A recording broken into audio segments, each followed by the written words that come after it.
Hi, welcome to Subhan GK world. Today topic వచ్చేసి మనకు యోగా.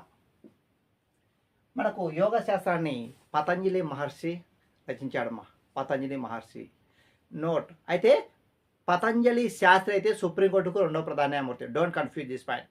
పతంజలి మహర్షి యోగా పితామహుడు, పతంజలి శాస్త్రి సుప్రీంకోర్టు రెండో ప్రధాన న్యాయమూర్తి. గుర్తుపెట్టుకోండి. ఓకే, మనకు యోగాలో 8 దశలు ఉంటాయి. యోగాలో 8 దశలు ఉంటాయి. 1 యమ ఆత్మ నిగ్రహము, 2 నియమ సూత్రాల ఆచరణ, 3 ఆసన కూర్చునే భంగిమ పొజిషన్ అమ్మా. ఓకే, 4 ప్రాణాయామ ఉచ్ఛ్వాస నిశ్వాసలపై నియంత్రణ ఉండడమే ప్రాణాయామం. ఓకే, 5 ప్రత్యాహార వచ్చేసి ఓర్పు. ఓకే, ధారణ మెదడు శక్తిని పెంచుట. 6 ధారణ మెదడు శక్తిని పెంచుట. 7 ధ్యానము చేయుట.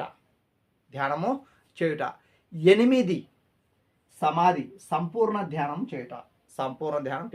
ఇది మనకు యోగాలో దశలు. మనకు కాంపిటేటివ్ పరంగా అడిగే క్వశ్చన్ ఏంటంటే యోగా డే ఏ రోజుమ్మా? జూన్ 21.